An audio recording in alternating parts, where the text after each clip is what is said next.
आज 77वें गणतंत्र दिवस के शुभ अवसर पर उपस्थित चंद्रवती इंटर कॉलेज कामापट्टी में सभी आए हुए अतिथियों का, छोटे छोटे बच्चों का स्वागत करते हैं, अभिनंदन करते हैं, वंदन करते हैं, क्योंकि यह संविधान दिवस के रूप में अपना गणतंत्र दिवस मनाया जाता है। आज ही के दिन हमें अपने देश का नया कानून मिला है, संविधान मिला है, जिसको सम्मान में हम सब एकत्रित होकर देश की गौरव गाथा का वर्णन करते हैं। इसके पूर्व, उस वर्णन को करने से पूर्व मैं आप सबका उत्साहवर्धन करने के लिए जोरदार 2 नारे लगाइए। वंदे वंदे, जय हिंद, जय हिंद। क्योंकि भारत देश की गरिमा, भारत देश का स्थान, जब तक हम उसकी गौरव गाथा का वर्णन नहीं करते हैं तब तक संभव नहीं है। निश्चित रूप से शिक्षा जीवन के उस संचार को मजबूत करती है जो कहीं भी हम खड़े हो जाएं तो हमारे व्यक्तित्व में एक निखार देती है। प्राचीन काल या वैदिक काल से जोरदार तालियों से स्वागत किया जाए तिवारी जी का। मनुजस्य ज्ञानम मनुजस्य तृतीय नेत्रम, मनुष्य का ज्ञान तृतीय नेत्र है। हमारे नेत्र 2 ही हैं, लेकिन यदि हम शिक्षा रूपी ज्ञान प्राप्त करते हैं तो हम त्रिनेत्रधारी हो जाते हैं। अर्थात एक त्रिनेत्रधारी शंकर है, दूसरे त्रिनेत्रधारी धरती पर जो शिक्षा प्राप्त करते हैं वो हो जाते हैं। इन्हीं की 2 ही प्रकार के त्रिनेत्रधारी हैं। एक भगवान के रूप में भगवान शिव स्थापित है और धरती पर जो शिक्षा प्राप्त कर रहा है। तो दोनों के लिए जोरदार तालियों से स्वागत होना चाहिए। जब तक हम शिक्षा नहीं प्राप्त करेंगे तब तक संभव नहीं है। और हम थोड़ा सा इस संस्थान के इतिहास पर भी प्रकाश डालने का प्रयास करेंगे, क्योंकि माता चंद्रवती के सुयोग्य सुपुत्र स्वर्गीय बाबूलाल जी के लिए हम 2 शब्द कहना चाहेंगे कि इस निर्जन स्थान में उन्होंने शिक्षा का जो संचार किया, वास्तव में इस क्षेत्र के लिए बड़े गौरव की बात है, बड़े सम्मान की बात है। उनके लिए बड़े जोरदार तालियों से स्वागत होना चाहिए। ऐसे ऊसर और कम उपजाऊ जमीन में किसी का ध्यान ही नहीं जाता है कि हमको यहाँ कुछ करना है, लेकिन धन्य है स्वर्गीय बाबूलाल पांडे जी, जिन्होंने इस धरती को पवित्र ही नहीं अमर कर दिया है। चंद्रवती इंटर कॉलेज की स्थापना करके उन्होंने इस स्थान को अमर कर दिया है। अमर कैसे किया है? इन बच्चों के द्वारा इनका इतिहास जोड़ गया। इतिहास क्या है? ये बूढ़े हो जाएंगे तब भी बताएंगे चंद्रवती ने हम पढ़े। और चंद्रवती इंटर कॉलेज इस धरती पर अमर हो गया। एक व्यक्ति की 3 पीढ़ियां याद करती है। कम से कम एक व्यक्ति की 3 पीढ़ियां याददाश्त में रहती हैं, पिता, पुत्र और नाती नातिन। तो नाती नातिन तक बताता है बाबा की हम फला कॉलेज में अव्वल दर्जे पर पास हुए हैं। तो जो अभी बता रहे थे संचालक महोदय की इस बिटिया के द्वारा सर्वोच्च स्थान प्राप्त किया गया है, तो वो उसी श्रेणी में है।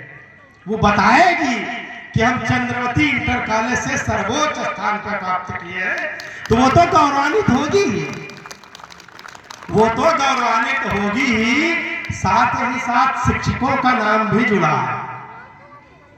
कुशल नेतृत्व है हमारे प्रधानाचार्य भाई सतीश विश्वकर्मा जी का। उनके लिए भी एक बार जोरदार तालियों से स्वागत करिए, क्योंकि हम जब से आए हैं मैं देख रहा हूं कि जितनी तल्लीनता और जितनी कर्मठता के साथ वो कार्य कर रहे हैं, हमारे लिए हमारे शब्दकोश में शब्दों की कमी है। मैं कितने शब्दों से उनकी प्रशंसा करूं वो कम है। निश्चित रूप से जो उन्होंने शिक्षा का संचार और जो ऊर्जा प्रदान किया है वो हम सब के लिए प्रेरणा स्रोत का कार्य है। इसलिए इनको बारंबार तालियों से स्वागत करते हैं, अभिनंदन करता हूं। अब बारी आती है वर्तमान प्रबंधक हमारे परम आदरणीय प्रशांत पांडे जी, जो कि वर्तमान में इस कॉलेज की रूपरेखा तय कर रहे हैं। इतने सरल, इतने सहृदयी कि किसी प्रकार की कोई समस्या आती है तो बिल्कुल चंद सेकंडों में उस समस्या को हल करते हैं। ऐसे सरल, सौम्य और सहृदयी प्रबंधक के लिए जोरदार तालियों से स्वागत किया जाए आदरणीय प्रबंधक जी का। और साथ में बैठे उनके अनुज भ्राता पंडित अंकुर पांडे जी, जो कि वर्तमान में पंचायत मंत्री हैं, हम उनका भी स्वागत वंदन अभिनंदन करते हैं। उनके लिए भी जोरदार तालियों से स्वागत होना चाहिए। हम एक मूल मंत्र देंगे, अभिवादन शीलस्य नित्यं वृद्धोपि सेविनः तस्य चत्वारि वर्धते आयुर्विद्या यशोबलम्। शिक्षा का पहला कार्य ही है।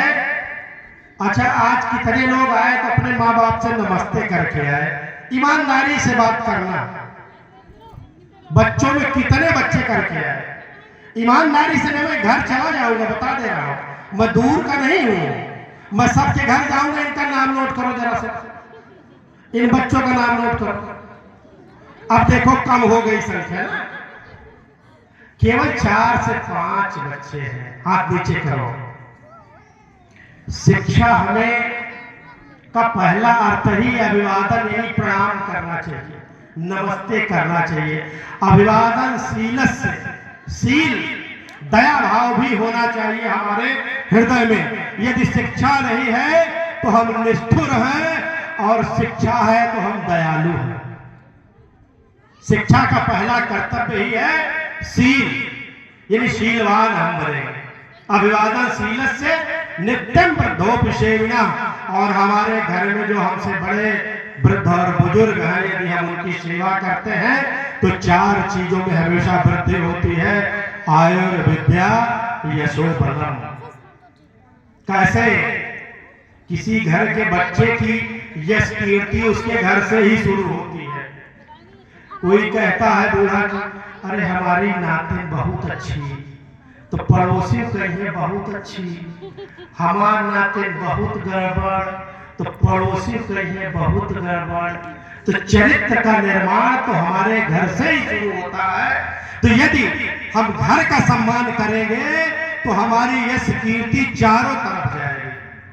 तो यदि ऐसा बनना चाहते हैं तो अपने लिए जोरदार तालियों से स्वागत करिए।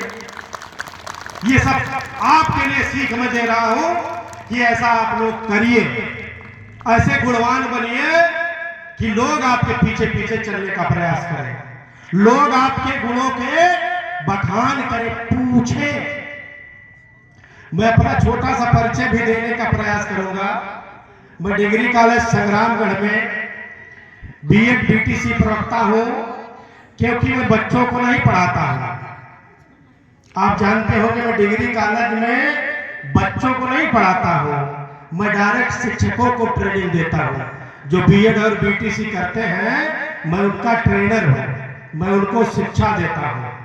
ये जान लीजिए कि जितने गुरु आपके हैं मैं उनका महागुरु हूं। इसलिए कि जितने भी बीएड बीटीसी करते हैं उनका एक प्रशिक्षक होता है।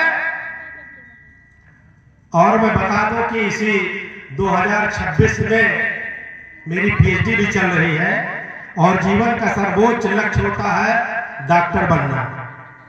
और जून के बाद मैं डॉक्टर अजय कृष्ण तिवारी हो जाऊंगा, और जब पुनः अगले वर्ष यहां आऊंगा तो ईश्वर का आशीर्वाद रहेगा तो मैं डॉक्टर के नाम से संबोधित होऊंगा।